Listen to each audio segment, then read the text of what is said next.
Scriptonite, l'émission qui décrypte littérature jeunesse et culture pop, chaque mois sur Radio Boomerang 89.7 FM. Gotta meet the new boss by 8 a.m. I'm no Superman. Bonjour à tous, vous êtes sur Radio Boomerang 89.7 FM dans Scriptonite, l'émission qui décrypte littérature jeunesse et culture pop. Pour notre 6e émission, tout de suite, je laisse Louis présenter le thème d'aujourd'hui. Bonjour à tous les Scriptonautes, oui, c'est Louis qui vous parle, comme l'a dit Flore. Bienvenue dans cette nouvelle émission de Scriptonite, la 6e, comme tu l'as précisé, ça va vite. Donc celle-ci va être consacrée à la différence. Vaste thème, me direz-vous, et vous aurez raison. Notre but, ça va pas être de brosser intégralement ce thème. Nous avons choisi d'explorer quelques aspects spécifiques de la différence, puisque les œuvres dont nous allons vous parler concernent des inadaptés, des marginaux, des gens exclus au pointé du doigt justement à cause de leur différence. C'est pas impossible qu'on aborde à nouveau ce thème dans une prochaine émission, on vous le dit tout de suite, parce qu'il y a de quoi dire, et 1h30, ça ne suffirait absolument pas à faire le tour de la question, je pense que tout le monde en conviendra. Pour introduire le thème, j'aimerais vous lire un court extrait d'un album jeunesse qui s'appelle L'Ennemi, écrit par David Cali et Serge Bloch. C'est paru aux éditions Sarbacane et ça raconte l'histoire de 2 soldats ennemis de la Première Guerre mondiale qui se font face, planqués dans leur trou. Je commence. L'ennemi aussi doit être seul. Il ne tire qu'un coup de fusil à la fois. Oui, je suis sûr qu'il est resté seul lui aussi. Et il a faim. Ce sont les seules choses que nous avons en commun, l'ennemi et moi. Car la différence entre nous est énorme. Lui, c'est une bête sauvage. Il ne connaît pas la pitié. Il tue les femmes et les enfants. Il tue sans raison. C'est sa faute à lui s'il y a la guerre. Je sais toutes ces choses parce que je ne suis pas stupide. Je l'ai lu dans le manuel. Bon, alors je passe quelques pages jusqu'au moment où le soldat rejoint le trou inoccupé de l'ennemi. Et je reprends. Il y a ses affaires. De la viande séchée et des barres de vitamines. Il y a aussi des photos. On dirait une famille. Peut-être qu'il a une famille. Je ne m'attendais pas à ça. Ils ne nous ont rien dit. Je me demande comment il peut tuer des femmes et des enfants s'il a une famille qui attend son retour. Quelle espèce de monstre est-il donc ? Et ça, qu'est-ce que c'est ? Un manuel. Un manuel comme le mien. C'est le même. Non, il y a une différence. Sur celui-ci, l'ennemi à combattre a mon visage. Voilà. Alors d'abord, lire un extrait de cet album, ça me permet de vous le conseiller parce que c'est vraiment très beau. Les illustrations et l'écriture sont très simples et la naïveté donne toute la puissance au propos. D'ailleurs, je passe un rapide merci à Madame Vega qui m'a prêté son album. Donc un petit coucou de la part des littératures de jeunesse. Des bisous. Donc surtout cet album, il illustre quelque chose par rapport à notre sujet, c'est que la différence peut être factice. Ici, les 2 soldats sont identiques et la seule chose qui les sépare, c'est le fait que dans 2 camps, dans une guerre, il y a besoin de 2 camps. Donc tout ce qu'ils pensent savoir de l'autre est faux. Et donc la différence, c'est donc soit une barrière arbitraire et absurde que l'on dresse entre l'autre et soi, par peur ou par simple habitude, soit c'est une chose bien réelle mais avec laquelle il faut composer, voire une chose à valoriser, à cultiver. Et après tout, les haters vont hater, n'est-ce pas ? Voilà. C'est ce que nous allons vous montrer tour à tour. D'abord, je tiens à préciser que vos fidèles serviteurs Pierre, Stéphane et Flore seront spectateurs aujourd'hui. On dit bonjour. Bonjour. Ouais, salut, ouais. Merci pour avoir fait saturer le micro, Stéphane, c'est génial. Il s'est pris pour un chanteur de Kyo. Ouais, je suis un peu haters, ouais. Comment il s'appelle, cher Kyo ? Bon, et pour ceux qui vont avoir quelque chose à présenter aujourd'hui, on commencera par 2 romans. D'abord avec Marie, qui nous présentera Les Petites Reines. Oui. Dis bonjour Marie. Bonjour Marie. C'est très bien Marie. Ensuite, Damien qui va nous parler du fils de l'ours Harry. Salut tout le monde. Voilà. Ensuite, petit détour par Juliette avec sa spécialité, les séries, en l'occurrence Crazy Ex-Girlfriend. Bonjour. Suite à quoi je vous parlerai de Benjamin Renner avec son film Ernest et Célestine et sa bande dessinée Le Grand Méchant Renard. Tristan se fera ensuite un plaisir de vous communiquer tout son amour pour la série The OA. Wesh. Ouais. Vous allez autant en entendre parler que nous on en a entendu parler. Et nous terminerons avec la chronique Otaku de Morgane, tout droit envoyé de Nice, qui nous parlera de Somalie et l'esprit de la forêt. Mais, puisque Marie doit se dépêcher, nous allons tout de suite commencer par sa chronique. Marie, oui. C'est à toi. C'est à moi. Donc aujourd'hui, sur le thème de la différence, je vous présente un road trip vélocipède décapant et tendre, un roman adolescent qui est une ode à l'amour de soi, à l'amour de l'autre, quand on accepte cet autre malgré et même pour sa différence. Mon Dieu, on dirait un discours de mariage, c'est dégueulasse. Ce roman s'intitule Les Petites Reines. Il est écrit par Clémentine Beauvais et est paru en 2015 chez l'éditeur Sarbacane. Donc l'histoire est celle de 3 adolescentes qui sont réunies par leur infortune, puisqu'en effet, elles ont toutes les 3 été respectivement élues Miss Boudin d'or, Miss Boudin d'argent d'argent et boudin de bronze par les élèves de leur établissement scolaire. Pour Mireille, c'est la 3e année consécutive qu'elle est lauréate quand même. Alors l'adolescente, mal dans sa peau, a eu le temps de se forger depuis une carapace d'humour acerbe. Et puis, même si ça reste un peu difficile à digérer, elle a toujours ses livres, sa mère à faire tourner bourrique, son beau-père à ignorer, et surtout les câlins du chat Babyboule pour égayer ses journées. Bon, ok. Babyboule. Mireille, c'est un personnage très attachant d'où nous en suivrons principalement les pensées dans ce livre. Elle a 16 ans, elle est en seconde, un peu enrobée et surtout très fantasque. C'est la digne petite fille bien portante de parents restaurateurs de Bourg-en-Bresse, parce qu'on dit Bourg-en-Bresse et non Bourg-en-Bresse, pays du sucre et de la crème. Mais surtout, c'est la fille bien pensante de parents philosophes. Le père de Mireille, c'est un intellectuel franco-allemand célèbre qu'elle surnomme dans le livre Klaus von Strudel, mein Vater, par souci de discrétion autant que par insolence. Alors pardon pour mon accent pseudo-germanique. Donc le père de Mireille, c'était en fait le prof de sa mère à l'université et il ne l'a jamais reconnu. Alors j'ai plus le passage dans le livre, mais la façon dont elle parle de sa conception est juste très très drôle. Bref. Et en fait, le père de Mireille, c'est aussi le mari d'une personne non moins célèbre, disons-le, la présidente de la République. Rien que ça. Mais revenons-en à nos boudins. Le résultat du concours... Louis, les résultats Attends, mais je buvais, t'as pas le droit de faire ça, j'ai failli m'étouffer. Tu n'as pas le droit. Les résultats du concours viennent de tomber sur Facebook et Mireille retrouve sur le pas de sa porte une chose, disgracieuse personne, toute en pleurs et en bourrelet, avec des yeux louchons et saucissonnés dans un vieux t-shirt Indochine. Alias Astrid Blumval, le boudin d'or. Alors qu'elle la console du mieux qu'elle le peut à coups de sarcasme, Mireille se dit qu'elle pourrait... Arrêtez.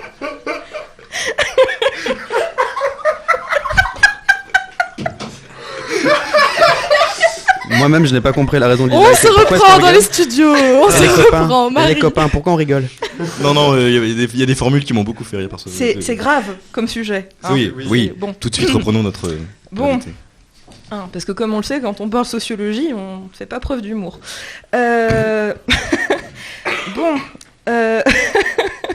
Donc la charmante Astrid Blumval, boudin d'or. Alors que Mireille la console du mieux qu'elle le peut à coups de sarcasme, Mireille se dit qu'elle pourrait aussi bien aller trouver la petite Akima, élève de 5e, peu mature, qui a eu le malheur de se voir décerner le boudin d'argent. Mireille et Astrid se rendent donc chez les Idriss, la famille d'Akima. Comme on s'y attendait, le cœur n'est pas vraiment à la fête. Mais en fait... c'est pour des raisons différentes de celles que l'on pourrait penser. En fait, c'est l'anniversaire de Kader, qui a 26 ans et qui est le grand frère d'Akima. Au passage, aussitôt qu'elle le voit, Mireille en tombe éperdument amoureuse, ce qui donnera lieu plus tard à des envolées lyriques aussi poétiques que risibles et assumées comme telles. Peut-être que je vous en lirai un passage si j'ai le temps. Et donc le jeune homme, que Mireille surnomme le Soleil, est cloué à son char, ou plutôt à son fauteuil, car il a perdu ses 2 jambes. Louis. Ça, c'est pas drôle, t'es méchant. Louis. Pardon.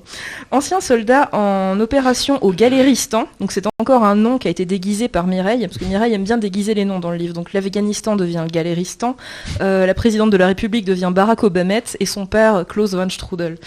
Bref.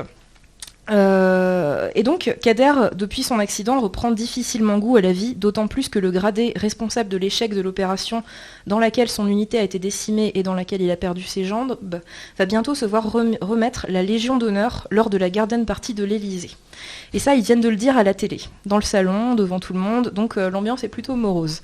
Akima, elle, dit donc qu'elle se fiche, en fait, du boudin d'argent. Tout ce qu'elle voudrait, c'est se rendre à Paris et arracher sa Légion d'honneur à ce général. Astrid songe alors qu'elle aimerait bien aller à Paris aussi, parce que le hasard fait que Indochine jouera à la garden party de l'Élysée et qu'Indochine, c'est toute sa vie. Quant à Mireille, elle se dit que ça pourrait être l'occasion de confronter son démissionnaire de père.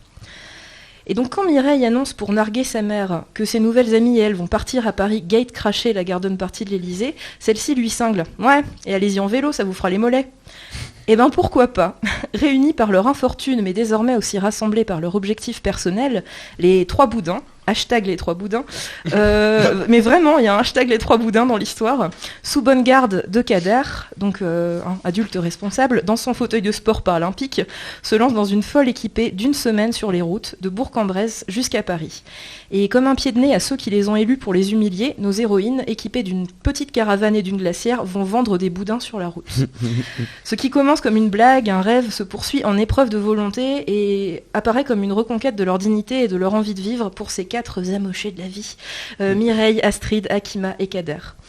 Donc ce livre, j'ai découvert en fait assez tardivement, parce qu'il est quand même sorti en 2015. Et c'est devenu un très gros coup de cœur. Pourtant, c'était pas gagné. La lecture du synopsis, en fait, rien que ce que je viens de vous raconter, plus le visuel du roman, tout ça me semblait beaucoup trop téléphoné, bien pensant, girly pour mes goûts. Ça m'avait pas du tout emballé. Et en fait, j'ai découvert que Clémentine Beauvais, c'est quelqu'un qui a un talent immense, et que sur un sujet aussi... pas casse-gueule, mais qui peut devenir bateau, elle le traite avec beaucoup de burlesque et la prise de risque paye. Elle a trouvé un ton singulier qui sert son propos avec justesse et on rentre dans l'histoire des 2 pieds, vraiment, même si ça paraît absurde, et on est séduit par la logorée humoristique de Mireille, qui est un personnage très attachant, dont l'espièglerie et la vivesse se font écho de l'écriture de l'auteur. Alors, ce que j'ai aimé, c'est que c'est pas un livre facile et bien pensant sur le harcèlement scolaire ou l'estime de soi. Ce que j'ai beaucoup apprécié, c'est qu'il n'y a aucune complaisance envers les héroïnes, qui sont vraiment décrites comme des laidrons. Et ça fait juste du bien qu'elles n'aient pas besoin de se transformer en princesse pour que l'histoire finisse bien. Et du coup, on a un point de vue interne vis-à-vis de Mireille. Et j'ai beaucoup aimé sa rencontre en fait avec Astrid, qui vous a beaucoup fait rire, hein, la pauvre Astrid, Astrid Blumwall, parce qu'en fait, c'est teinté d'humour, de tendresse, et je trouve ça assez bien écrit. Qu'est-ce qu'il y a ? Ah oui, d'accord. Alors, chapitre 2. Chassieux, chassieuse, adjectif, atteint de châssis. Œil chassieux. Un œil chassieux, c'est un œil entartré de cette crotte blanche et gluante que les yeux sécrètent. C'est un œil comme englué dans sa propre diarrhée oculaire. Un œil de cette nature me regarde à travers la vitre brune de la cuisine. Qu'est-ce que c'est que ce truc ? Ce truc toque à la vitre. J'en fais tomber le rouleau de sopalin, il se déroule jusqu'à la porte-fenêtre de la cuisine qui donne sur le jardin, comme un tapis rouge, mais blanc. Je le suis le chemin qu'il me dessine pour aller ouvrir la porte-fenêtre. C'est la boudin d'or, Astrid Blumwall. Elle se balance d'un pied sur l'autre dans mon jardin, dans l'obscurité, en me fixant avec ses yeux chassieux, surtout le gauche. Elle porte un jean bleu sombre, beaucoup trop serré, et un t-shirt noir avec écrit « Indochine !» et des mecs qui font la gueule sur une photo qui s'émiette. Et elle a 2 gros bras qui dépassent du t-shirt, rose et mou et boutonneux, et un gros visage rose, et des cheveux blonds comme des ficelles à rôti, ligotés en queue de cheval, et une fossette sur la joue gauche. Une fossette qui, ma foi, est un peu la rédemption de ce flasque visage. Une fossette dans laquelle vient immédiatement, tandis qu'Astrid Blumwall me sourit, se nicher mon affection. C'est beau. Wow. Oui, c'est bien écrit. Et voilà. Alors, donc ce que j'ai bien aimé, c'est que voilà, il s'agit pas de transformer 3 boudins en princesses de contes de fées. Et dans l'histoire, donc elles vont partir en vélo de Bourg-en-Bresse jusqu'à Paris.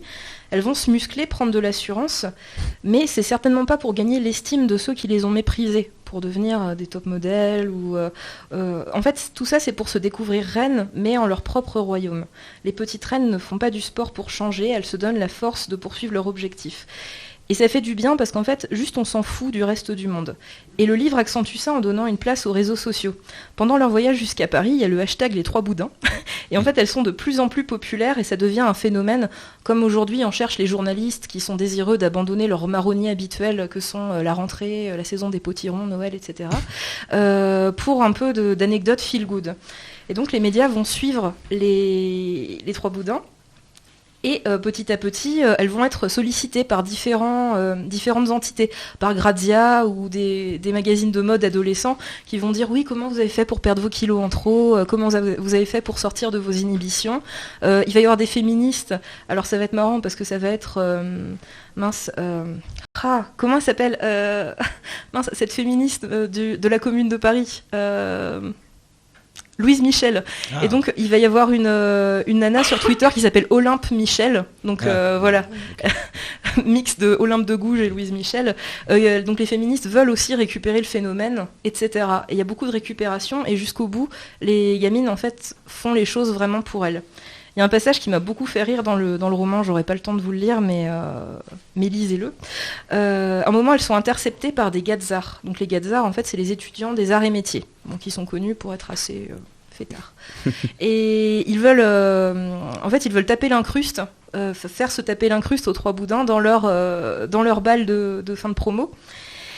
Et ce qui se passe, c'est que ils achètent des robes et ils maquillent les trois boudins. Et à un moment, il y a une description du genre tout d'un coup, Astrid apparut vaporeuse dans une longue robe, les cheveux coiffés, et moi. Et la description est super cucu. Et à un moment, ça s'arrête et c'est non, mais on ressemblait juste à des gros boudins dans des filets érotiques. Qu'est-ce que vous croyez? Et il y a cette lucidité qui est assez plaisante dans le livre et justement aucune complaisance pour les héroïnes. Bref. Le côté loufoque du livre, de loin, me dérangeait un peu. J'avais peur d'un livre équivalent d'un mauvais téléfilm de Noël au départ, mais finalement c'est une perle qui se déplace en équilibre sur le fil entre l'absurde et la critique sociale. Or bien que le contexte du livre et ses blagues soient assez franco-franchouillardes, j'y ai trouvé des rémanences d'humour anglais. Un côté téléphoné où on s'en fout, qui m'a rappelé un peu Mathilda de Roald Dahl par exemple. Je crois que c'est un beau compliment. Et Clémentine Beauvais est en effet pétrie culture anglaise, parce que, attention, elle a un sacré bagage. Elle a étudié à Cambridge, elle est aujourd'hui professeure d'éducation et de littérature à l'université de York, chercheuse, entre autres ses très nombreuses publications. Donc voilà, elle est en post-doctorat, mais elle écrit aussi énormément de livres en français et en anglais, et elle n'a que 28 ans. Moi, j'ai à peu près l'impression d'avoir raté ma vie. Depuis sa sortie, Les Petites Reines a connu un franc succès, mais j'avoue que j'étais passée entre les mailles du filet jusqu'ici.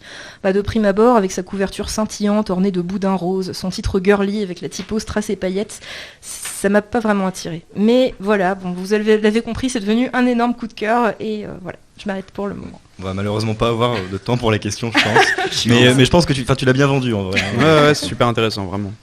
Enfin, peut-être juste, qu'est-ce qui t'a fait basculer je le sens pas bien et au final, si ça me plaît? Eh ben, deux choses. Justine, si vous vous rappelez, pendant Noël, pour la wishlist, elle nous avait conseillé un autre livre de Clémentine Beauvais qui s'appelle Songe à la douceur, une adaptation du roman russe Eugène Onegin qu'elle a écrit en vers en fait. Et c'est pareil, il a beaucoup de succès. Et une autre chose, c'est qu'en fait ce roman, il est nominé pour le prix Ado en colère, qui est un prix remis à de la littérature d'expression populaire et sociale. Et je travaille actuellement sur ce prix pour mon stage. Et voilà, donc c'est ce qui m'a amené un peu par la force des choses à lire ce livre et je ne regrette pas du tout. D'accord. Bah écoute...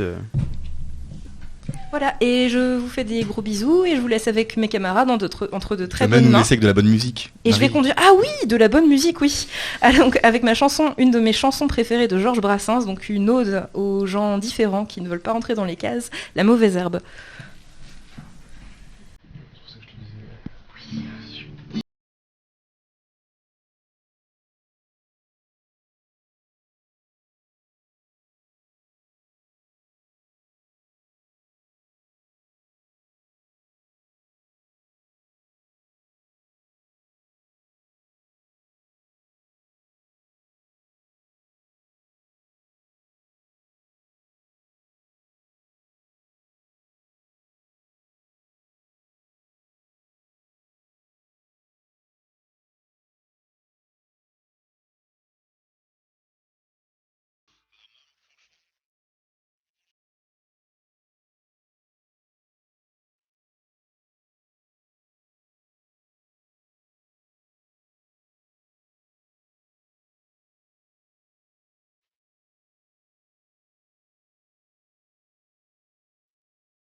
droit.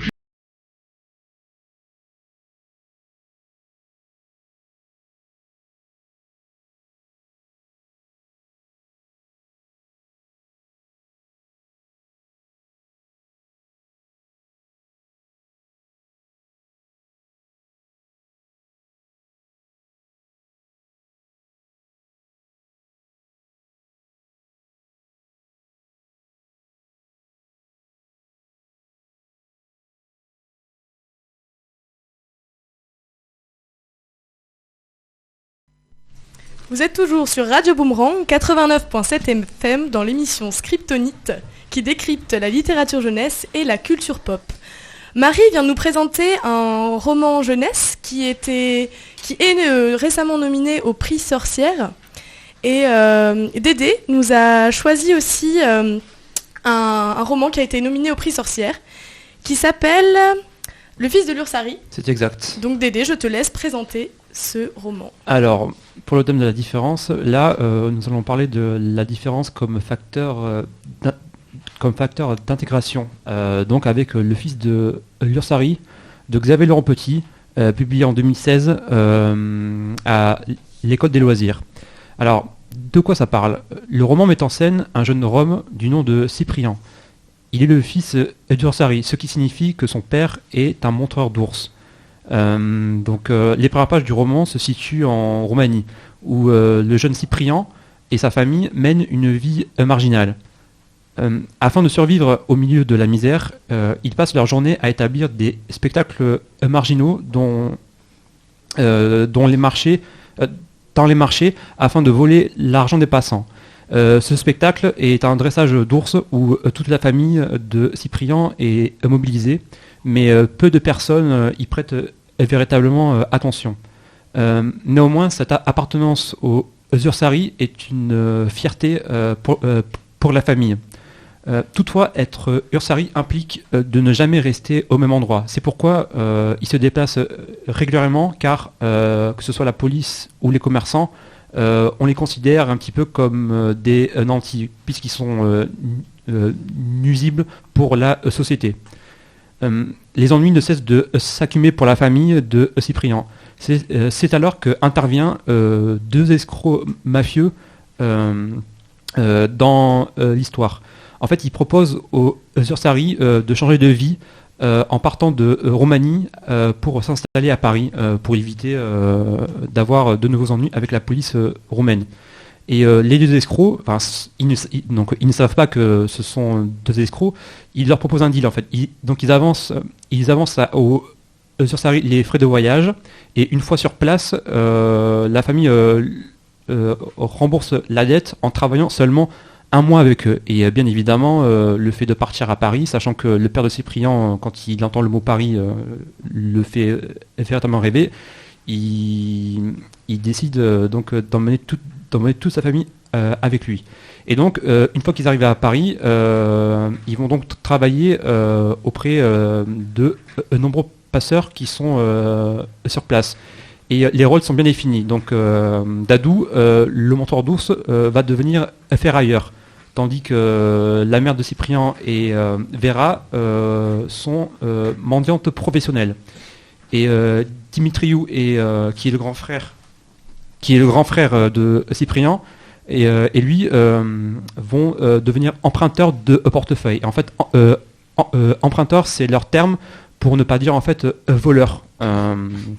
Voilà, donc ils vont par exemple emprunter des portefeuilles, c'est un bel euphémisme, des sacs, comme si c'était juste. D'ailleurs, Louis, tu m'as emprunté plusieurs DVD. C'est possible. Donc la famille est installée dans un bidonville et ils vont se rendre compte au fil du temps qu'ils ont été manipulés. Mais comment dirais-je, ils ne peuvent se sortir de cette situation car les passeurs sont non seulement extrêmement violents, mais ils les tiennent en faisant d'eux en fait de véritables esclaves. Et de plus, ils pensaient qu'au bout d'un mois, ils allaient retrouver leur liberté. Et finalement, les passeurs ne cessent de chercher des excuses en leur disant que finalement la dette ne cesse de s'accumuler, donc elle se multiplie par 2, par 3 chaque mois, et donc ils ne s'en sortent pas du tout. Mais ce qu'il faut voir, c'est que l'auteur, en fait, Xavier Laurent Petit, s'emploie à chaque fois à décrire avec humour et légèreté les conditions de vie misérables des Ursari. Et donc évidemment le protagoniste c'est Cyprien et lui évidemment quand il va arriver donc à Paris il va obéir aux ordres des passeurs, c'est-à-dire emprunter les affaires des Parisiens, que ce soit dans les transports en commun. Mais en fait mais un événement peu commun va bouleverser sa vie et donc il va finalement réussir à s'intégrer et malgré lui dans la société française. En fait, en passant au jardin du Luxembourg après une énième course-poursuite avec des Parisiens parce qu'il avait encore emprunté de l'argent.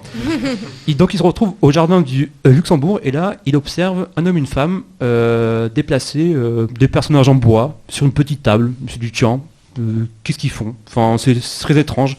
Et en fait il va être fasciné par leur activité et tous les jours, enfin surtout tous les après-midi, il va se rendre donc à ce même jardin pour les observer. Et c'est là que, en fait, il va se rendre compte que il va se souvenir en fait de tous les mouvements que font l'homme et la femme avec les personnages en bois.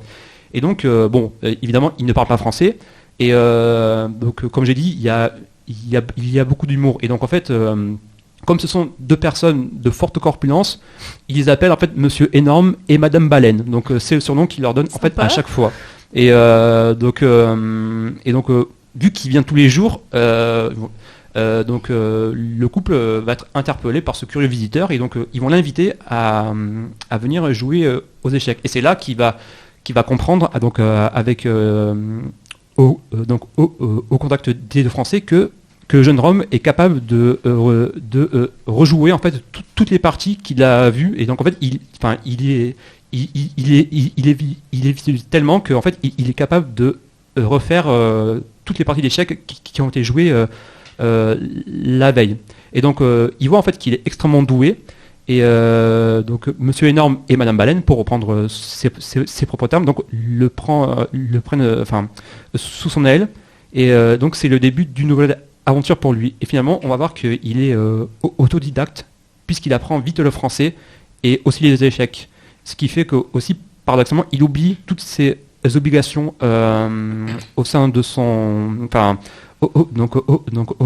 au sein de son bidonville. Donc il délaisse son travail d'emprunteur au profit de tournois d'échecs, ce qui va lui causer donc énormément d'ennuis avec sa communauté puisque les passeurs vont exercer une pression folle sur lui. Et donc, comme je dis aussi, c'est que paradoxalement aussi, il accède sans le vouloir à la reconnaissance sociale que sa famille n'a jamais eue. Il n'y a pas une histoire comme ça avec un gamin qui s'était... Alors si, avec un gamin sans papier qui était devenu champion d'échecs. Oui, c'est. Il me semble que c'est sur en replay, sur On n'est pas couché. Oui, c'est ça, oui. Il y a effectivement un jeune gamin qui doit être Romain Michel qui est devenu champion du monde d'échecs en fait. Mais qui n'avait toujours pas ce papier. Exactement, mais en fait Xavier Laurent Petit s'est inspiré de ce fait réel pour pouvoir faire son roman.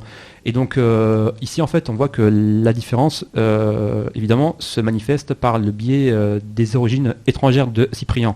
Donc évidemment les Roms ont toujours une connotation péjorative, mais le personnage de Cyprien nous montre que sa passion naissante des échecs ainsi que évidemment des heureuses rencontres vont lui permettre de sortir de cette vie moribonde qui est décrite tout au long du roman par l'auteur. Donc comme j'ai dit auparavant, le jeune homme est autodidacte, donc il apprend aussi bien les échecs que la langue française.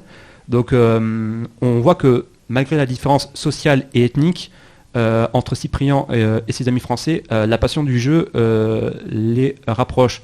Donc ce qui est intéressant avec cet ouvrage, c'est qu'on apporte vraiment un autre regard sur les Roms qui dépasse évidemment tous les clichés habituels. Et comme j'ai dit, il y a énormément de légèreté et d'humour. Donc finalement, le roman n'est pas... il n'y a pas de démagogie en disant oui, ce n'est pas bien d'avoir toujours le même regard sur les Roms. Donc en fait, on montre juste en fait que les Roms sont aussi des êtres humains comme tout le monde et qui peuvent aussi avoir une dignité. Donc en fait c'est pour ça que la différence peut aussi être un facteur d'intégration, quoi. D'accord, bon, je pense qu'on a le temps pour une intervention. Vas-y. D'accord. Ma question c'était, est-ce que c'est dérangeant dans l'œuvre que on traite la différence à travers une exception ? C'est-à-dire, c'est un gamin qui est exceptionnel en fait. C'est-à-dire que il apprend très vite, juste en regardant, il connaît pas la langue française, il va l'apprendre comme ça. Enfin, est-ce que du coup c'est pas problématique de placer une exception comme la différence De placer 1 sur 2, tu veux dire Bah, c'est ça, par rapport à d'autres. Oui, enfin après moi je pense qu'aussi on nous explique que peu importe aussi son origine sociale,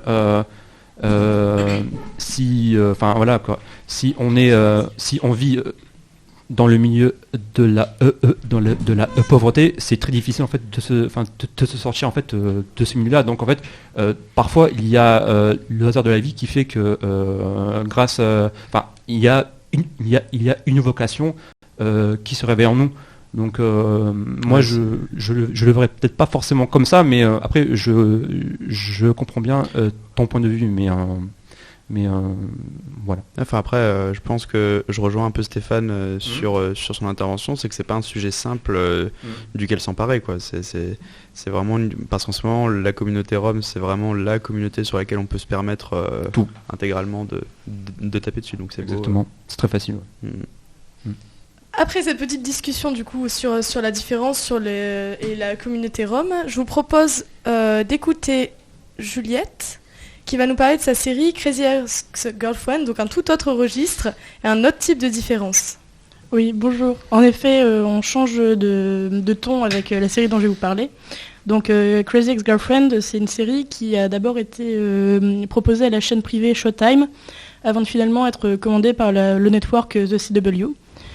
Et donc c'est une comédie en partie musicale et qui suit la quête de Rebecca Bunch, une jeune avocate brillante mais névrosée et dépressive, tout droit sortie de Harvard et de Yale et sur le point d'être nommée partenaire d'un grand groupe d'avocats à New York. Mais un soir, seule et déprimée, elle remet entièrement en question sa vie après avoir vu une pub pour du beurre, appelant le téléspectateur à se rappeler la dernière fois où ils ont vraiment été heureux. Et en cherchant dans ses souvenirs, elle se fait la réflexion que la dernière fois où elle a vraiment été heureuse, c'était 10 ans plus tôt, juste avant que Josh Chan la quitte en colo. Et donc le hasard fait que le lendemain, elle va croiser ce fameux Josh au détour d'une rue à New York et il lui informe qu'il quitte New York pour aller s'installer dans sa ville natale à West Covina en Californie.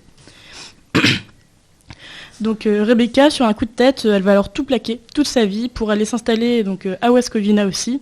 Une ville bétonnée et sans âme, à 2 heures de la plage, 4 heures s'il y a des bouchons. Persuadée que son bonheur se trouve là où est Josh, qui au passage n'est pas au courant des plans de Rebecca et a refait sa vie depuis un moment. Elle déménage donc en Californie, chantant à tue-tête que sa vie va changer et qu'elle sera plus heureuse. Donc, alors que le résumé présage une comédie romantique sans grand intérêt et au titre plus que sexiste, c'est en réalité tout le contraire. Le titre qui sous-entend qu'une ex est forcément folle, la créatrice de la série, Rachel Bloom, a rapidement pris le contre-pied en précisant que, dans le générique de la première saison, à partir du 2e épisode, elle dit que c'est un terme extrêmement sexiste et que une ex n'a pas besoin d'être folle. Et Oui, donc dans la série, il est régulier qu'une action ou une réplique fasse tiquer le spectateur pour une incohérence ou un point de vue fermé, mais ce passage sera forcément repris par la suite, souvent en chanson, et va expliquer ce qui rend la scène ou le terme, ce qui rend la série extrêmement pédagogique dans tous les niveaux de lecture. Il est difficile d'expliquer en quoi la série peut s'inscrire dans le thème de l'émission d'aujourd'hui, car la marginalité du personnage n'est pas forcément visible au premier coup d'œil, et surtout, on le découvre sur les 2 saisons qui ont été diffusées. Mais Rebecca, qui est une grande avocate, qui a tout pour être heureuse professionnellement parlant, mais elle est persuadée que ce qui lui manque vraiment pour être heureuse, c'est un homme.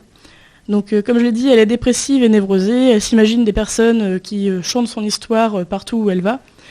Et surtout, elle n'a ni à elle ni à ses amis que si elle a déménagé, c'est surtout pour reconquérir Josh. Et donc c'est vraiment la trame de la première saison. Et donc la différence, elle est surtout abordée grâce au sujet et au thème, mais c'est surtout la façon dont les personnages vont gérer ces sujets qui est importante. Donc il y a le personnage de Rebecca qui, sans révéler toute l'intrigue, elle est psychologiquement instable, mais il y a toute une myriade d'autres personnages qui gravitent autour d'elle et qui embrassent leurs différences sans se préoccuper de ce que les gens peuvent dire. C'est par exemple le cas de Daryl, le nouveau patron de Rebecca, qui découvre sur le tard sa bisexualité et qui explique, donc toujours en chanson, que oui, il est bi et qu'il n'a pas à en avoir honte, que c'est pas une passade, c'est encore moins une crise de la cinquantaine.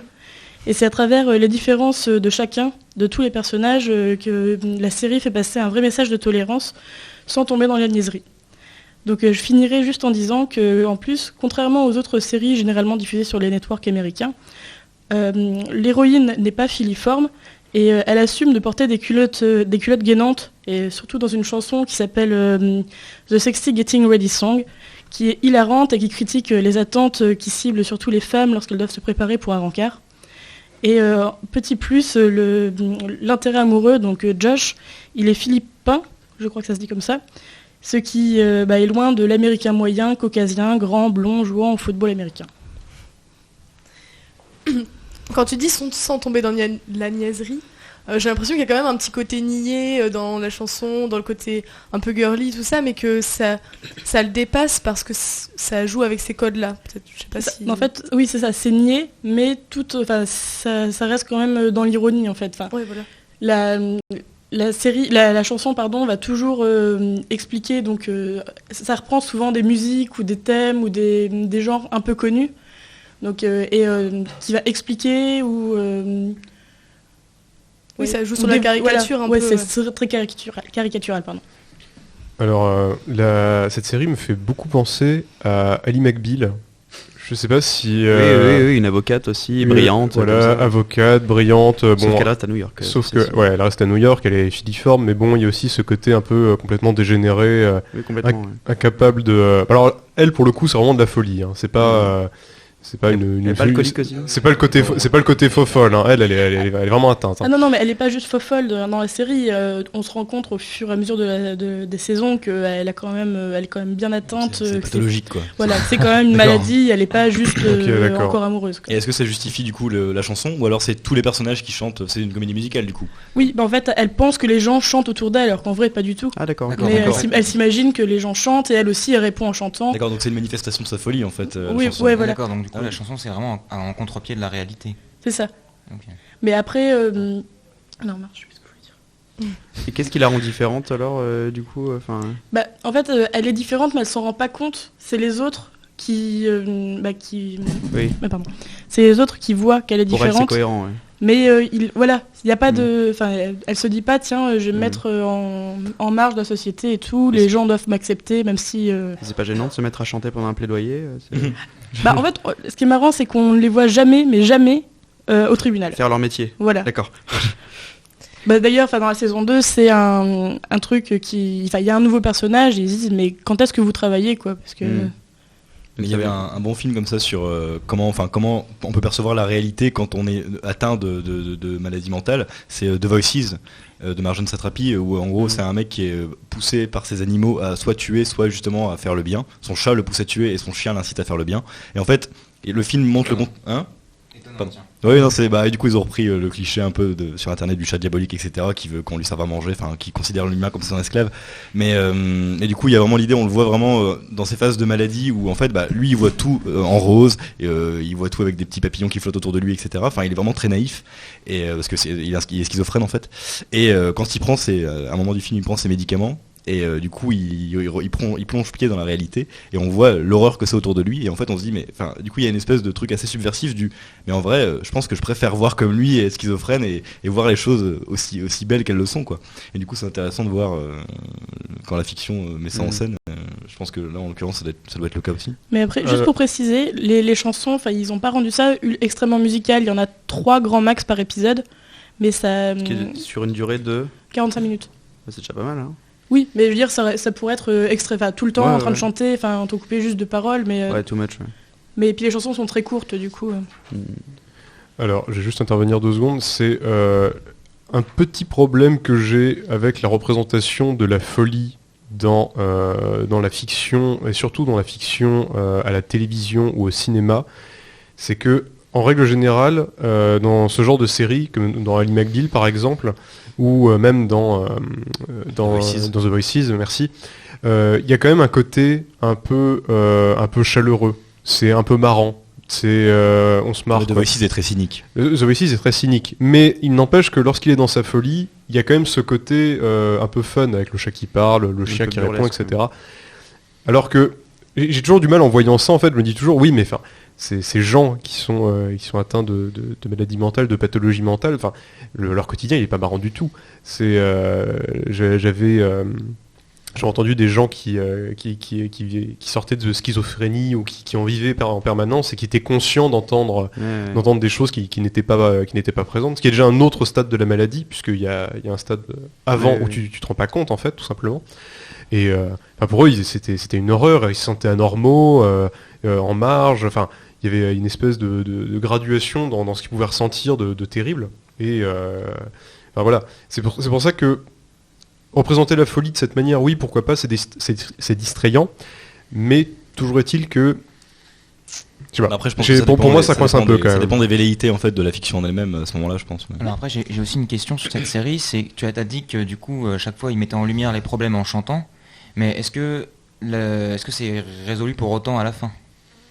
Comment ça ? Le problème qu'ils ont mis en lumière par le biais de la chanson, la chanson ne résout pas le problème en soi. Est-ce que c'est un épisode, une résolution en fait ? Ah non, du tout, non, c'est... Du coup, ça fait que la série est aussi horriblement cynique, parce qu'on met le problème en lumière par la chanson, on en rigole, mais au final... au final, le problème reste toujours là. Oui, le problème reste là. Comme tu dis, la série est quand même très cynique, surtout pour la chaîne qui diffuse la série, parce que c'est la chaîne qui est dite pour ados, donc qui a amené Gossip Girl et compagnie. D'accord. Et depuis quelques années, la chaîne essaye de prendre un virage un peu plus adulte, un peu plus sérieux. Et du coup, c'est avec cette série... Mais on a une recrudescence de séries avec des avocats. Hein. Il y a eu Drop Dead Diva aussi, je crois, oui. qui prenait aussi une avocate. Je pense que c'est parce que les avocats ont des métiers fascinants. Oui, à mon avis, c'est plus fascinant dans la série qu'en vrai. Hein, parce que... Regardez Shoot, c'est sans doute la meilleure série pour avocats que vous pourrez trouver actuellement.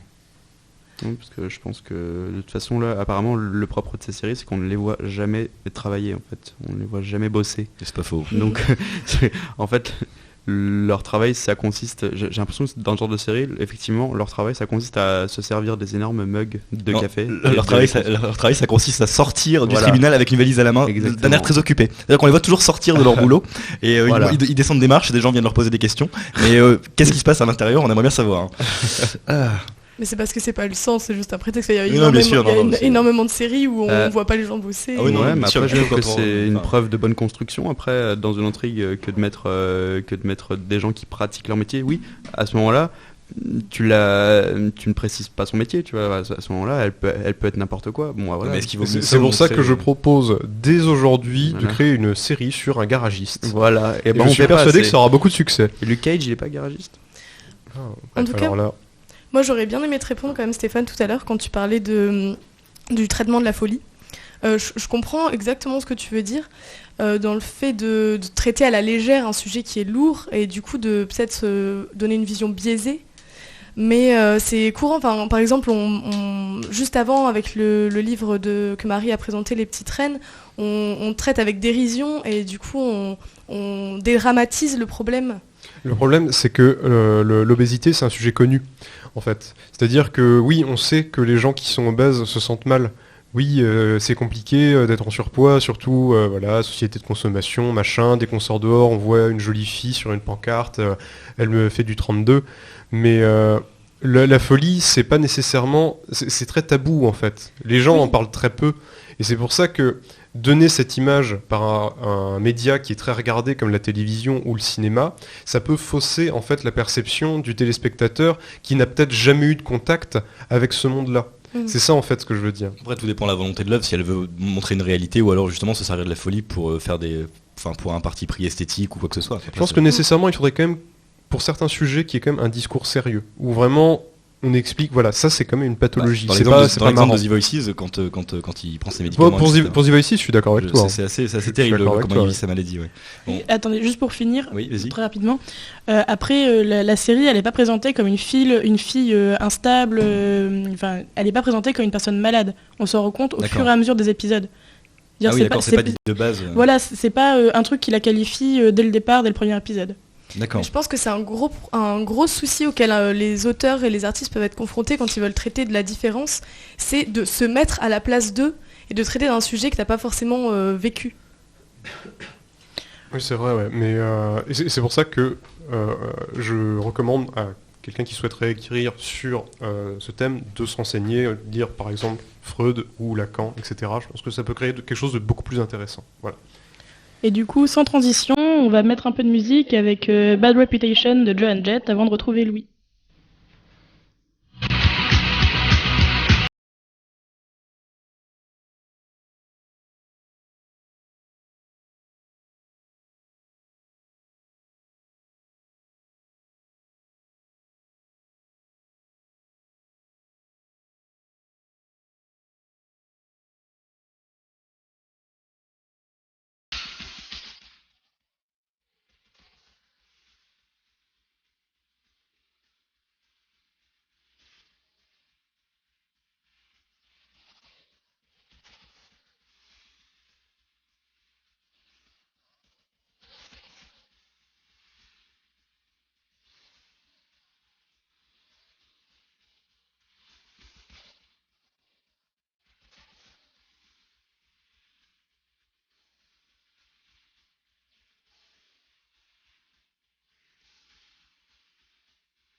Vous êtes toujours sur Scriptonite, oui, non, plutôt sur Boomerang, c'est plutôt l'inverse, 89.7 dans Scriptonite.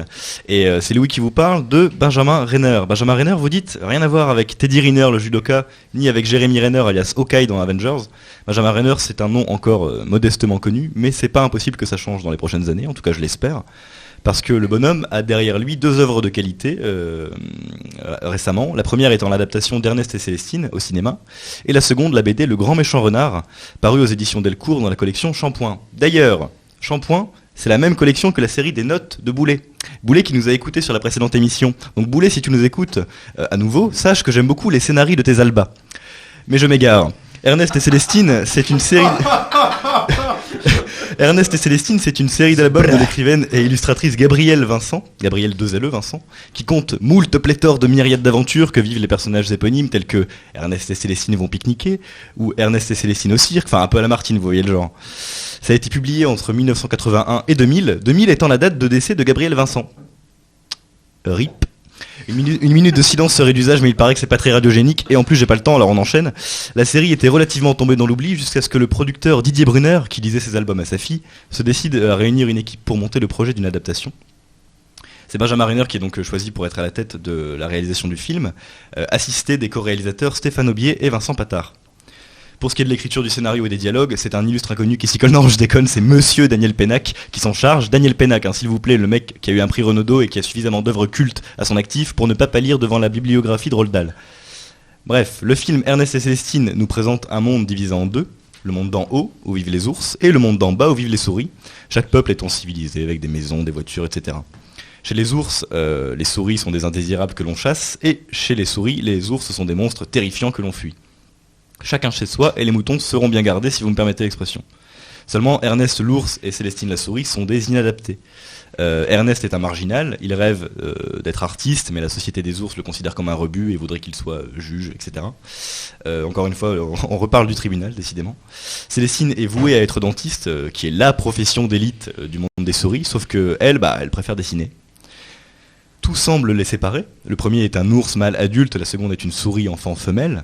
Ils sont différents l'un de l'autre, mais ils sont avant tout différents des leurs. Et c'est finalement la chose qu'ils ont en partage, et c'est précisément ce qui va les réunir. Dans Le Grand Méchant Renard, le postulat est plus ou moins similaire, avec une bipolarité du monde. D'un côté, la forêt où se trouvent les animaux sauvages, et de l'autre, la ferme avec les animaux qu'on pourrait qualifier de civilisés. Benjamin Renner va encore une fois s'intéresser à un inadapté, puisque le renard, vivant dans la forêt, est un prédateur raté. Il fait peur à personne, si bien que tout le monde le salue poliment lorsqu'il se faufile derrière la clôture de la ferme où il n'est pas censé être là, il n'a pas le droit. Mais tout le monde lui dit « très bien, comment tu vas depuis ?» Du coup, il n'a rien d'un fauve, pas même le régime alimentaire, et à défaut de pouvoir dévorer les poules, il se contente des navets que récolte pour lui le cochon du domaine. Son ami le loup le conseille, c'est le début le renard est vegan. Son ami le loup le conseille tant bien que mal et finit par avoir un plan, voler des œufs à la ferme, attendre leur éclosion, et manger les poussins une fois qu'ils auront grandi. Le plan se déroule à la perfection, au détail près qu'en sortant de l'œuf, les poussins prennent le renard pour leur mère. Ce dernier les élève pour les engraisser pendant plusieurs mois, mais finit évidemment par s'y attacher. Il va donc être tiraillé entre son destin naturel de prédateur et son incapacité à tuer un être vivant. Les deux œuvres sont similaires sur beaucoup de points en fait.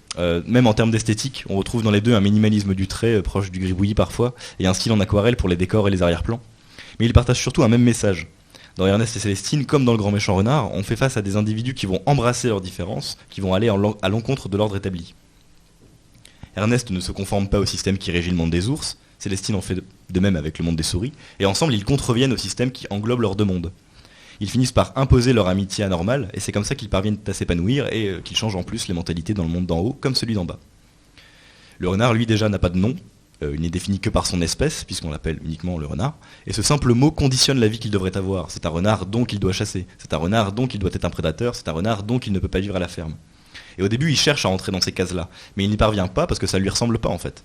Et c'est l'affection qu'il va développer pour les poussins qui va lui permettre de dépasser ça. Il va se prouver à lui-même et au reste du monde que les cases n'existent pas. Et c'est d'autant plus intéressant que dans cette BD, il n'y a pas de cases pour délimiter les vignettes. Il n'y a même pas de bulle en fait pour entourer les propos des personnages. Les mots et les images semblent libres de toute entrave, comme le renard qui va s'affranchir des normes.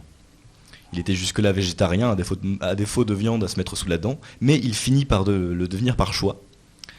Il finit par vraiment adopter les poussins, qui ont donc deux mamans, donc niveau pas respecter les normes, tout ça, voilà. Il finit par être intégré à la ferme, alors que beaucoup le rejetaient au départ. Et quand on y réfléchit bien, le renard contrevient même à la figure du renard dans la fiction, qui incarne toujours un personnage fort, roublard et charismatique. Alors, des exemples, j'en ai à l'appel. Il y a Nick Wilde dans Zootopie, il y a Robin dans Robin des Bois, Renard le Goupil dans le roman de Renard, enfin, Maître Renard dans Les Fables de La Fontaine, vous me dites quand je m'arrête. Mais le renard...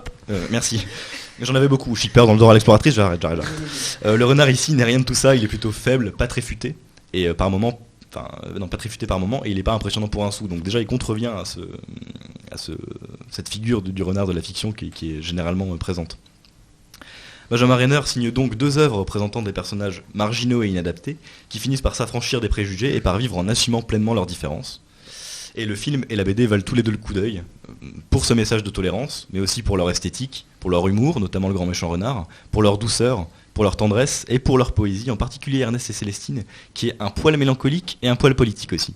Mais voilà, c'est vraiment deux œuvres qui sont assez légères, qui se regardent ou qui se lisent toutes seules. Donc je vous les conseille vraiment et vous passerez un bon moment. Ça fait du bien de lire ce genre de truc ou de regarder ce genre de film. Louis, je voulais te demander, à propos d'Ernest et Célestine, la souris et l'ours sont des artistes, c'est ça ? Alors en fait, l'ours, on sait pas comment il vit dans une espèce de maison à part, et on sait pas comment il gagne de l'argent, mais en fait du coup il vole pour se nourrir, et lui il voudrait être artiste, on le voit, si en fait à la base il se met à chanter sur une place, il fait de la musique, etc. Enfin en gros c'est un peu un espèce de troubadour, un troubadours, lol. Merci.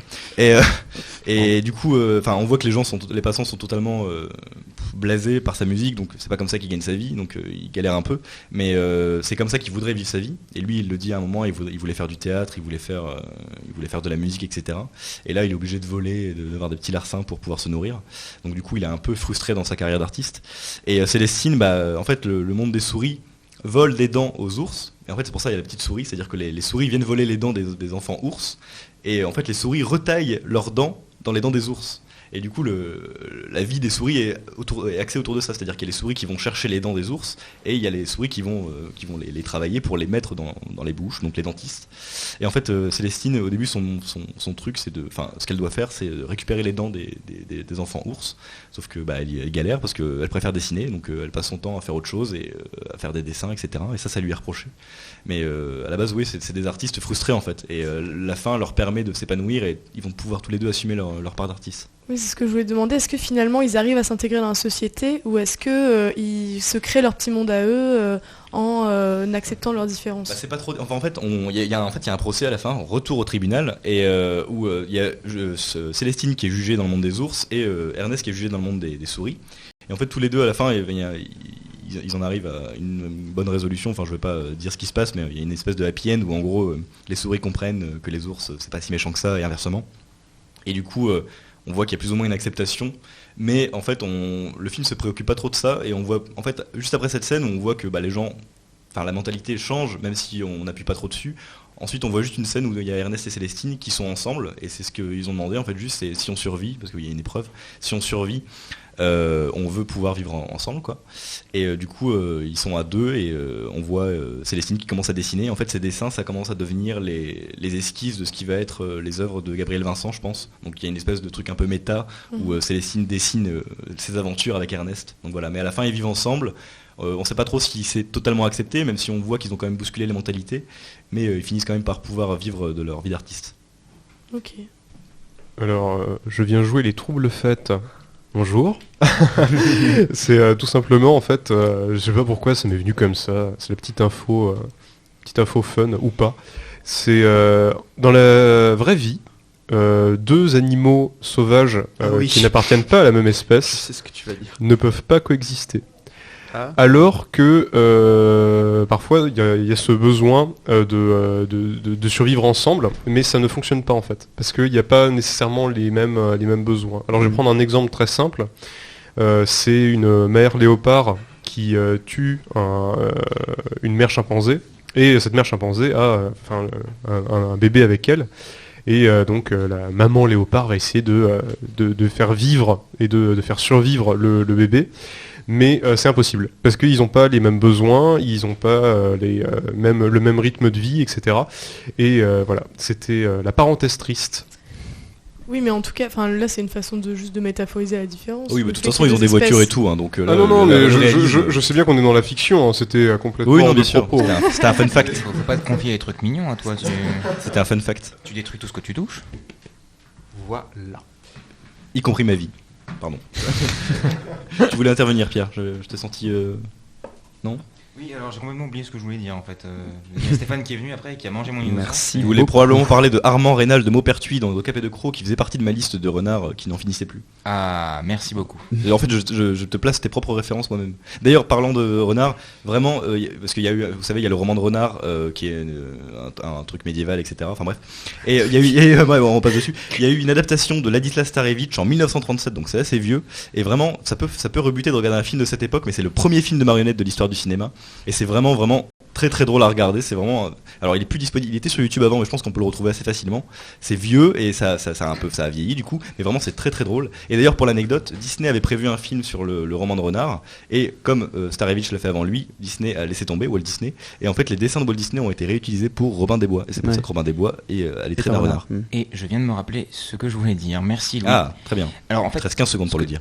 15. Ce que tu disais me faisait beaucoup penser à un épisode de South Park où les gamins sont très intolérants et le professeur Monsieur Garrison, donc qui est homosexuel, les emmène veut absolument se faire virer pour pouvoir toucher une récompense et les parents pètent des câbles et du coup les gamins sont amenés dans un musée qui s'appelle le musée de la tolérance et là encore le Garrison arrive et pète un câble et dit que comme Ernest et Célestine sont tolérés, ils sont pas nécessairement acceptés dans ce que tu dis.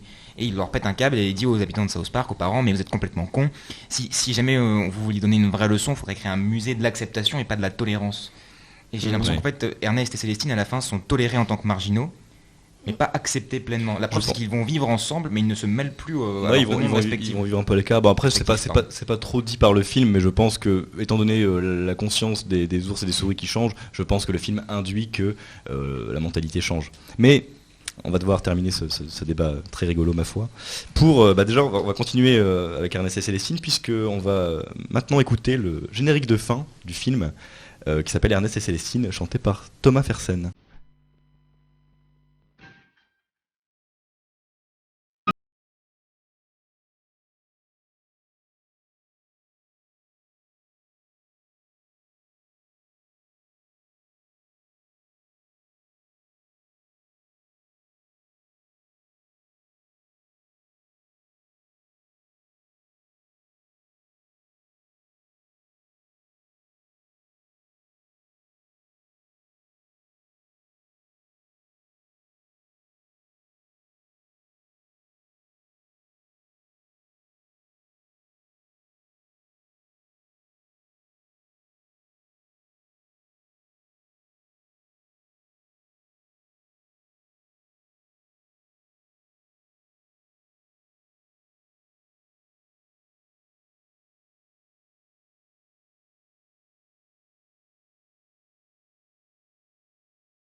Vous êtes toujours sur Radio Boomerang 89.7 FM après cette pause toute mignonne avec le générique d'Ernest et Célestine.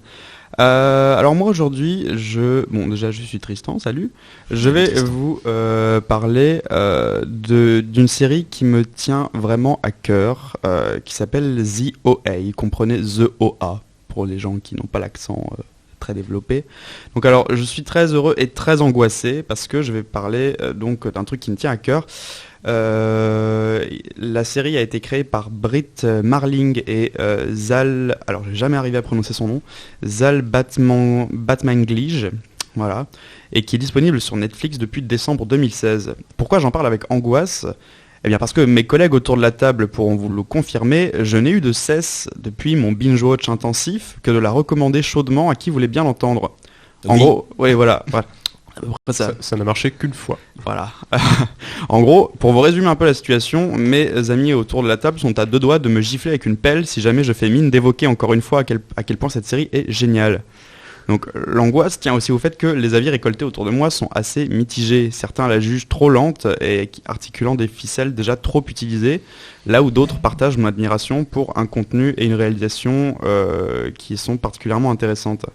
Mais il est temps que je vous donne un rapide résumé avant que vous vous lassiez de mon speech de groupie sans rien savoir du speech. The OA donc présente l'histoire d'une jeune femme qui s'appelle Prairie Johnson. Ouais, Prairie comme la prairie, hein, c'est pas une blague. Les parents sont parfois cruels. Qui réapparaît après 7 ans de disparition, probablement pour échapper aux moqueries sur son nom moisi. Problème, au moment de sa disparition, Prairie était aveugle, alors que quand elle refait surface, c'est cette dernière a recouvré la vue. Donc magie ou illusion, miracle ou sorcellerie, thé ou café ? Beaucoup de questions se posent dès le début de la série. Donc je vais aller plus en avant dans l'intrigue, donc j'annonce, la chronique va spoiler un petit peu. Voilà, vous êtes prévenus. Désolé Louis. Alors, Prairie qui refuse de se faire appeler par ce nom, et qui peut la blâmer, mais qui souhaite qu'on l'appelle OA, commencera à raconter les événements arrivés durant sa disparition, non pas à ses parents, mais à de parfaits inconnus, 5 au total, dans une sorte de réunion style cercle des poètes disparus, dans une maison abandonnée. La série ne donne pas tout de suite son thème central qui se trouve être les EMI, ou expériences de mort imminente. Prairie raconte donc comment sa première expérience du genre lui a ôté la vue quand elle n'était qu'une enfant, après avoir été transportée dans un entre-deux de la vie et de la mort. Et comment ses rêves prémonitoires l'ont conduite à fuir sa famille adoptive. Ouais, je sais, adoptée et aveugle, ça fait beaucoup pour une personne. Et Prairie. Voilà, elle est pas rousse, c'est probablement la raison du sauvetage de son âme. Voilà. Donc pour retrouver son père biologique, dont elle est persuadée qu'il est toujours en vie. Voilà, donc ce faisant, cette dernière va se viander lamentablement, puisqu'elle se retrouvera prise au piège d'un scientifique qui s'intéresse aux EMI et sur l'après-vie. Donc quand je dis qu'elle est prise au piège, c'est une expression littérale, puisqu'il va l'enfermer dans une cage avec 4 autres personnes, dans le but de les étudier. Ouais, un bon gros piège. Oui, voilà. Voilà, donc enfermé dans une cage, c'est une démarche scientifique trop peu employée de nos jours, je trouve. Voilà. Leur point commun, ils ont tous expérimenté une EMI et ils en sont revenus changés d'une façon ou d'une autre. Donc voilà, la série The OA pose avec ce regroupement de personnages la question de ce qui les rend si différents des autres personnes, en fait, des personnes lambda. Quelle raison pourrait justifier de pouvoir toucher la frontière entre la vie et la mort avant d'en revenir ? Y avait-il un but, un projet plus grand derrière tout cela ? Pourquoi ces 5 personnes et pas d'autres ? Et la question, c'est assez intéressant parce que la question se pose pour les 2 groupes de personnages, puisque la temporalité de la série se divise en 2 trajectoires. Celle du récit, sur la captivité de Prairie, et de ses autres compagnons d'infortune, ainsi que la temporalité du présent, avec les personnes qui écoutent son histoire, qui sont 5 aussi. Sans donner de réelles réponses avec cette première saison, la série pose néanmoins des observations sur l'état du monde, sur les sentiments que notre société en pleine crise existentielle peut faire surgir chez des jeunes ou chez des personnes plus âgées, en plein questionnement sur le sens à donner à leur vie. Donc à travers des personnages comme celui de Steve, qui fait preuve d'une grande violence à l'égard des autres, comme rempart face à une société si impitoyable, ou encore Buck, la jeune transsexuelle eurasienne confrontée au refus de son père de l'accepter comme le garçon qu'elle se sent sincèrement être, jusqu'à Betsy, la prof de maths quinquagénaire dont le frère jumeau vient de mourir. Toutes les constructions de personnages sont assez complexes et présentent le rassemblement de personnalités a priori incompatibles et en général définies par la solitude. Ce qui n'est pas le cas ici. Donc j'évite de vous spoiler les éléments les plus marquants ainsi que les twists que l'intrigue de The OA présente parce que je tiens profondément à la conservation de sa fraîcheur dans le paysage audiovisuel actuel. Mais si vous ne deviez retenir qu'une chose, ce serait celle-ci. The OA nous invite à relativiser si individuellement nous pouvons sembler perdus, impuissants, insignifiants, étranges, inadaptés. Il s'agit parfois de croire en un but commun, de croire sincèrement en la possibilité d'une chose à se produire, alors il semblera déjà plus probable que cela arrive plutôt que si nous étions restés isolés et seuls sans bouger. Il s'agit parfois de croire, donc. Voilà. Alors, je vais reprendre la parole pour appuyer, parce que je suis le seul ici qui ait aussi vu la série. Et je t'en remercie. Voilà, et je vous la conseille aussi d'ailleurs. Je dirais pas que c'est un chef-d'œuvre, mais pas loin. Et en fait, ce qui est génial avec The OA, notamment donc avec le personnage de Prairie, c'est que elle a la capacité de se faire sentir différent, vraiment. Chacun des protagonistes qui la rencontrent. Oui, c'est-à-dire que ils se rendent compte que leur cheminement de vie les a rendus différents de ce qu'ils souhaitaient être. Et c'est d'une richesse en fait intellectuelle et philosophique, je pense aussi, parce que notamment elle a cette capacité à être très calme, à cerner les problèmes des gens extrêmement vite. Et surtout, cette personne a un charisme absolument incroyable. Et voilà, donc c'était mon l'instant groupie. Voilà, c'était mon instant groupie. Mais c'est promis, Tristan, je regarderai. Il n'y a pas de souci. Juste rapidement, Oui. c'est quoi une expérience de mort imminente ? Alors une expérience de mort imminente, c'est par exemple quand ton cerveau, quand tu es déclaré cliniquement mort, et donc ton cœur et ton cerveau arrêtent d'être irrigués, tous tes organes arrêtent d'être irrigués pendant une période qui peut aller, ça peut aller de quelques secondes à 1 minute, 2 minutes. Et en fait, les gens, il y a beaucoup de gens qui s'intéressent à ça en fait, sur qu'est-ce qui fait, où est-ce qu'on va en fait pendant cette minute de mort.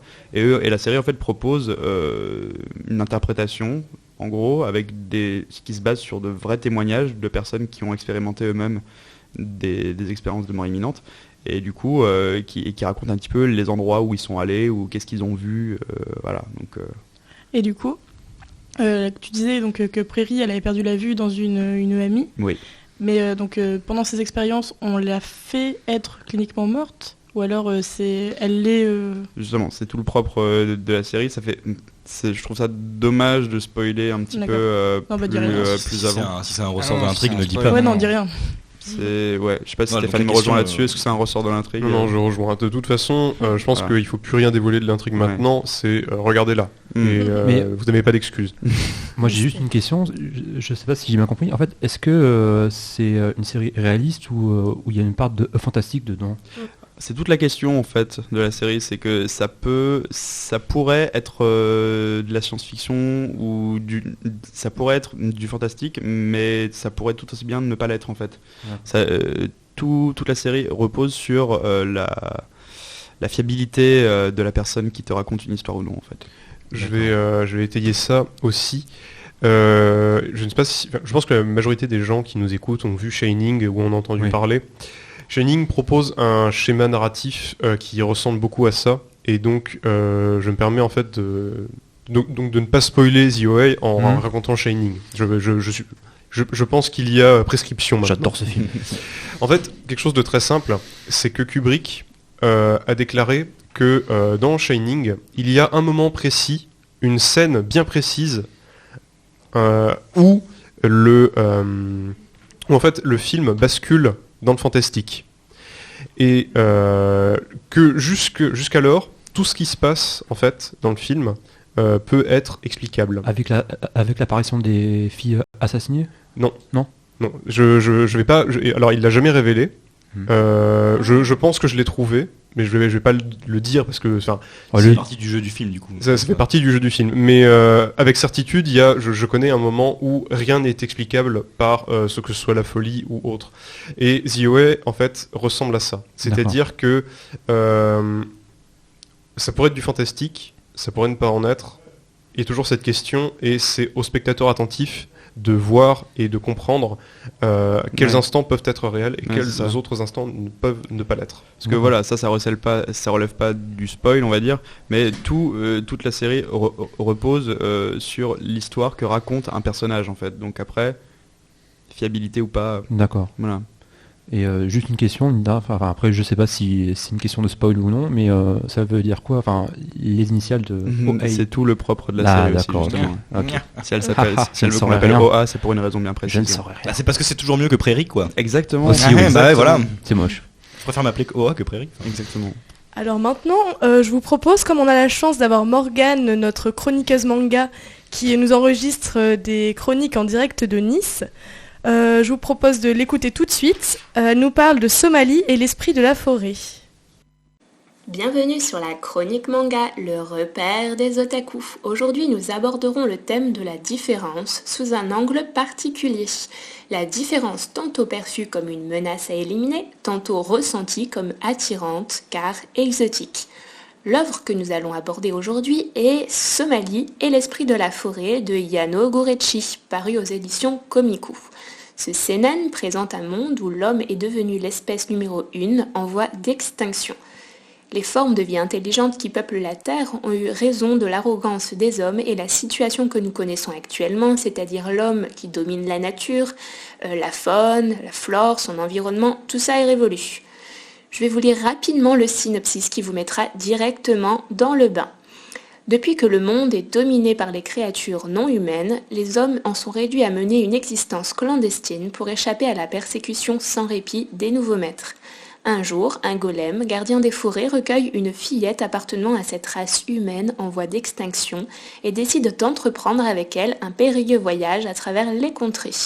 Ainsi commencent les aventures de cet étrange duo dépareillé, mais uni par un attachement quasi filial. Donc ce manga confronte différentes visions de l'homme en tant que monstre, très justement déchu, mais aussi en tant que victime, tantôt vaillamment héroïque, tantôt lâche. Cet aspect de l'histoire n'est pas sans nous rappeler le très populaire Attaque des Titans. La vie des hommes n'a en effet aucune valeur aux yeux des autres créatures. Les hommes finissent dans le meilleur des cas en tant qu'animal de compagnie, une sorte de curiosité qui amuse à la galerie, ou encore sur l'étal d'un marchand de fourrure ou sur le crochet du boucher. Dans le pire des cas, parce qu'il y a toujours pire que de finir soi dans l'assiette de quelqu'un d'autre, dans le sens où c'est utilitaire, on peut encore trouver une logique à cela. Donc dans les pires de cas, l'homme est simplement chassé par plaisir de tuer. Une famille va être décimée comme ça juste pour rire. La force de ces moments réside vraiment dans le fait que l'on remplacerait l'homme par un cerf, un lapin, un poisson. Cela ne nous choquerait absolument pas. Le message que fait passer ce manga est vraiment, vraiment fort, je trouve. Et la différence dans tout cela, j'y viens justement. La petite Somalie est une humaine de 7 ou 8 ans, une enfant très joyeuse malgré son passé qui est plutôt triste.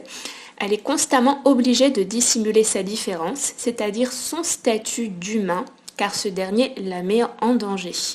Lorsqu'elle voyage avec le golem qui l'a recueilli, ce duo rencontre de nombreuses créatures non humaines qui se révèlent être drôles, voire très très sympathiques. Objectivement, on se rend compte que les humains et les autres créatures pourraient très bien cohabiter en harmonie. Et c'est cette peur et le mépris de la différence qui séparent les différents peuples. La différence est vraiment perçue sous cet angle comme une menace, quelque chose que la petite Somalie ne perçoit absolument pas. Son innocence d'ailleurs lui a vraiment sauvé la vie. Lors de sa première rencontre avec le golem, Somalie n'est ni effrayée ni attirée par l'exotisme que pourrait constituer cette différence entre espèces. Au contraire, elle accepte tout simplement cette différence. Cette scène émouvante, d'ailleurs, où Somalie appelle le golem père, constitue la scène d'ouverture de l'œuvre. Somalie et l'esprit de la forêt n'est pas du tout une œuvre qui se veut dramatique. Nous y retrouvons de la tendresse, mais aussi beaucoup, beaucoup d'humour. Le golem est une créature veillant sur les forêts sacrées, une créature rare que peu de personnes ont eu la chance de rencontrer. Il se retrouve donc forcément au centre de l'attention générale alors que le duo tente vainement de passer inaperçu. Cette rareté est une différence qui n'est pas forcément appréciée du golem en lui-même. Les foules s'amassent juste pour le regarder passer et cette différence ici peut vraiment vite mener au phénomène que nous appelons le monstre de foire. Le véritable problème que pose ici la différence est la question de l'intégration. Nous nous étonnerons donc pas de l'étrange duo que forment ici la petite Somalie et le golem. Malgré leurs différences, ils se sont acceptés sans a priori et c'est la raison pour laquelle ces deux expatriés, Somalie au fin fond de l'échelle sociale et le golem à son sommet, voyagent ensemble. Alors, les points forts de ce manga. Le parti pris de la neutralité. Pour la narration, le manga expose les faits historiquement et ne juge donc ni les hommes ni les créatures. Ce qui nous permet réellement de partager tous les points de vue sans a priori et sans cliché. Bien entendu, il y a aussi l'originalité de l'histoire en elle-même, même si cet argument, je vous l'accorde, est purement subjectif. Et le graphisme, c'est sans conteste l'un des mangas les plus travaillés graphiquement que j'ai pu avoir en main. Chaque détail du décor est travaillé finement, chacune des feuilles des arbres, alors qu'on est en forêt tout de même. Il n'y a presque aucune page où le décor en arrière-plan n'est pas détaillé jusque dans le grain de poussière. Visuellement, c'est un travail d'orfèvre. Les points faibles. Ce sens pointu du détail nous offre des pages qui sont très denses et saturées d'informations, ce qui pour ma part m'a davantage plongé dans une sorte de contemplation des pages que dans une sorte de véritable lecture fluide de celle-ci. Donc ce bel ouvrage perd quelques points sur la fluidité de lecture mais obtient tout de même un joli 17 sur 20. Vous avez aimé le thème et souhaitez approfondir le sujet? Je vous conseille l'essai philosophique de Franck Cosson, Animalité et Humanité, Frontières croisées, paru aux éditions Ovadia. Cette œuvre s'inscrit dans la perspective d'un re-questionnement éthique qui devrait permettre, il faut l'espérer, d'étendre les conceptions de tolérance et de solidarité aux vivants animés. Sur ce, je vous souhaite à tous une bonne et agréable semaine et vous embrasse bien fort. Ciao, bye bye. Et après avoir écouté Morgane, il est maintenant temps de conclure. On a exploré beaucoup de facettes de la différence, mais en réalité on a exploré une fraction de la totalité du thème de la différence, je pense. Bon, comme je vous l'ai dit tout à l'heure, c'est pas impossible qu'on en reparle plus tard, dans une prochaine émission. Enfin, on vous laissera en décider peut-être, si vous avez des avis là-dessus. La différence sous la silhouette de l'étranger, enfin on l'a vu sous la silhouette de l'étranger, de l'inadapté, du marginal, de l'anormal, du non-conforme, toujours avec l'idée donc derrière d'assumer sa différence, de la valoriser, d'accepter celle de l'autre, toujours avec une idée de tolérance donc. Parler de la différence en fiction c'est facile, mais bien en parler sans énoncer des clichés et sans tomber dans la bien-pensance, c'est un peu plus délicat. On espère vous avoir convaincu que les œuvres aujourd'hui, les œuvres dont on vous a parlé, y parviennent habilement. On espère surtout vous avoir fait découvrir des romans, des albums, des films ou des séries qui sauront éveiller votre intérêt. Tristan croise énormément les doigts pour que tout le monde regarde DOA. Oui. Et voilà. Regardez-le, parce que sinon, allez-y, s'il vous plaît. Voilà, rejoignez-moi. On espère que toutes ces œuvres, en plus du thème de la différence, auront quelque chose à vous offrir. Voilà, l'émission touche à sa fin. Un grand merci de nous avoir écoutés. N'hésitez pas à aller voir le site internet scriptonite.fr. Où on poste nos articles et où vous pourrez écouter les émissions en replay. Retrouvez-nous dans 2 semaines, le mercredi 15h. Et pour finir, mes chers scriptonautes, peu importe d'où vous venez, peu importe qui vous êtes, nous vous proposons une excursion avec une bande de fanatiques aussi dynamique que sympathique. Pour vos oreilles, voici la secte phonétique. Bienvenue dans la secte.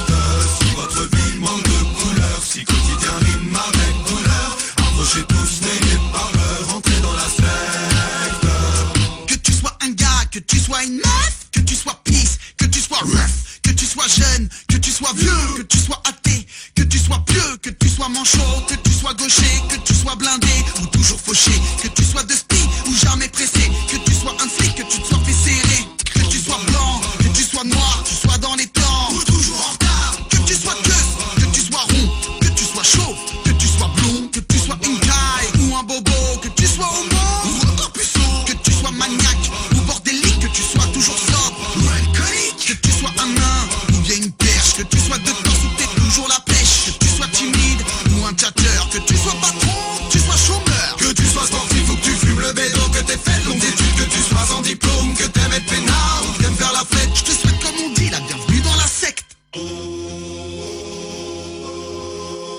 Pour jouer les âmes, bandits, sorciers, rapper, beatboxer toute la journée, déjouer l'âme fatalité, devenez adeptes. Si votre vie manque de couleur, si quotidien rime avec douleur, approchez tous, n'ayez pas peur, entrez dans la secte. Dans ma secte, pas d'inceste, pas d'insectes, pas de couleuvre à avaler, notre aspect intrinsèque peut-être vous inquiète, mais les couleurs vont cavaler sur les murs de vos tympans. Donc oyez, oyez brave, j'ai envoyé l'étrange contingent de ceux qui hurlent avec les dents. C'est la secte phonétique, hystérique comme à Paris, la nuit brisant le silence, les sirènes de la République. Pas de trip apocalyptique, on ne se plie qu'aux tortures poétiques. Fétichiste amoureux de la langouleuse par grand vent, langoureux et goulu quand le temps est changeant. En guerre contre la bêtise, contre l'analphabétisme qui paralyse et réprime les énergies créatives. Pas de mythe épique ni de livre dictant l'art de vivre, mais un disque disponible, accessible à tout esprit libre. Pour jouer les âmes, bandits, sorciers, rapper, beatboxer toute la journée, déjouer l'âme fatalité, devenez adeptes. Si votre vie manque de couleur, si quotidien rime avec douleur, approchez tous, n'ayez pas peur, entrez dans la secte. Hippo, rigolo, empipoli, ami du tempo aussi, habile au pipopolissa, foligère, solitaire, solidaire. Nouvel adepte de la secte, afin de l'être, il a dû faire preuve de sang-froid durant des épreuves, sans effroi, plonger dans ses fleuves pour draguer des piranhas. Veuve plus flippante que Fantomas, il a dû boire toute l'eau d'un lac, chercher des œufs sur l'île de Pâques, fermer les yeux face aux cieux dans l'espoir facétieux de recevoir une bise ou une claque. Attraper la jaunisse, la lèpre, la chaude pisse, la peste, et mater les téléfilms suisses à Budapest, ainsi à libérer des instincts primaires emmurés dans sa chair sensuée de sang, sincèrement sans se censurer. Très compétent, hippocampe encore vivant, est enivrant, te délivrant vite, il fait désormais partie de la secte phonétique. Dites merci pour ce récit de son parcours initiatique. Pour jouer les âmes, bandits, sorciers, rapper, beatboxer toute la journée, déjouer l'âme fatalité, devenez adeptes. Si votre vie manque de couleur, si quotidien rime avec douleur, approchez tous, n'ayez pas peur, entrez dans la secte.